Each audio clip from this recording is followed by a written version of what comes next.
Number one criteria. What do you decide as a human? What is it about? Because when he was a kid, hello, my dear friends, and in today's video, I would like to talk a little bit about relationship. Relationship is a mystery of a human being because we strive to create these beautiful connections with people around us, with someone we love, with someone we share a life with. But sometimes it takes lots of space, lots of energy from our life, and we can talk on this subject from different perspectives. But today's video, I would like to dedicate to a different attachment styles that we are having when we are growing in their home with mom and dad, who are actually developing for us these attachment styles. So when we choose the partner, we are actually somehow reflecting on those attachment styles. We are activating that attachment style that was built inside us or developed inside us when we were growing. I would like to talk about 3 attachment styles.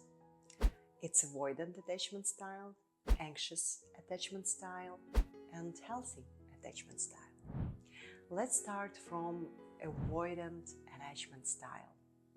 Well, if you see somewhere a person who you think that is a cold person, like basically he doesn't show his emotions, whenever something is happening, he's trying to avoid the conflict.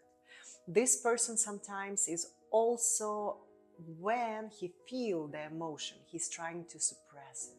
So most of the people who have avoidant attachment style, who are actually not trying to express what they feel, they might get symptoms of depression, but it's another subject. Now we stick to the avoidant attachment style. How is avoidant attachment person is actually behaving in the relationship? And the answer will be, as you may understand, he will try to avoid all uncomfortable situations. Really something that related to emotions that he cannot express, he would just tell you probably, I don't want to talk about that. And it's quite understandable why. Because when he was a kid, he couldn't express those emotions to someone he trusts. And that person who he trusts, he was his mom, dad, maybe grandma, someone that was raising him up. And then he understands that instead of expressing my emotions, I would rather hide them from the people, because it's really unsafe in this world to experience those emotions, because no one can understand me anyway. And expressing the emotion caused me actually lots of troubles. Every time when I express my anger, I feel that my mom or my dad is actually not happy about that. So what do you decide as a human, as a little human being? It's better to avoid that. And if I avoid expressing my emotions, the life will be more stable. And this is the common sense when you're growing. Yes, you do it unconsciously. So avoidant attachment style in a couple relationship will be actually avoidant. Why? Because he doesn't want to experience the headache of expressing the emotions. And sometimes these people actually don't know anything about emotions. So they basically need to grow again this emotional figure inside them that can express freely and safely. So the next attachment style is anxious attachment style. What is it about? It's all about anxiety. Anxiety about what? Anxiety about losing the partner. So let's say when you are a little kid and your mom is promising you, tomorrow we're gonna go to the zoo.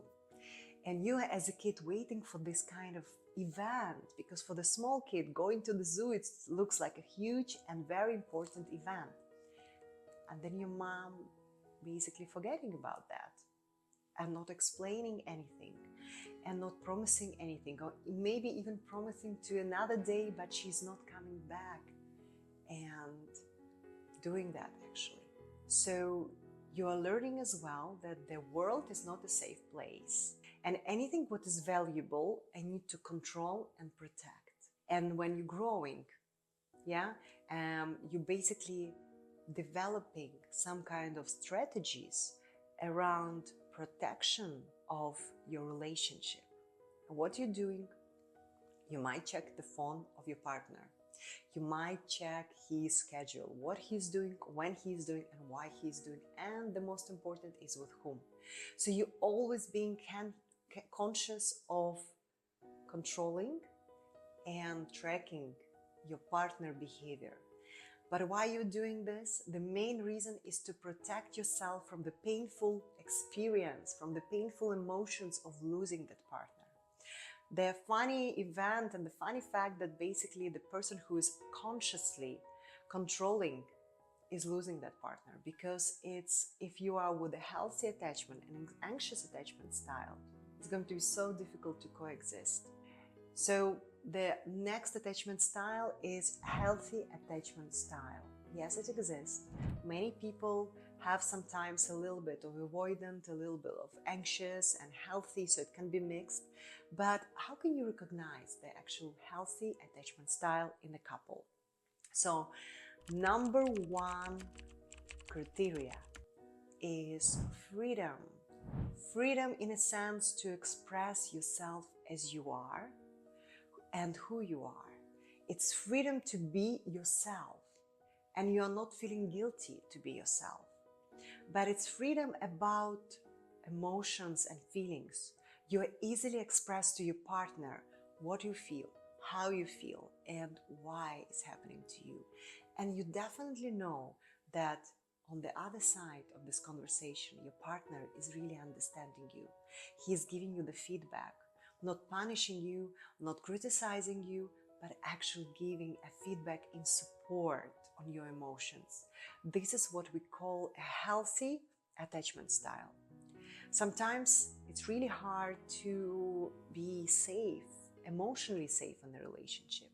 But actually, if you go back to your childhood, you understand what was your attachment style, how your parents were raising you up, or caregivers, how they were raising you up. And then you can apply this attachment style exactly in your relationship. But if you see that you're one of the anxious or avoidant, you can really try to go into the therapy, try to learn your mistakes and see what you can do about that.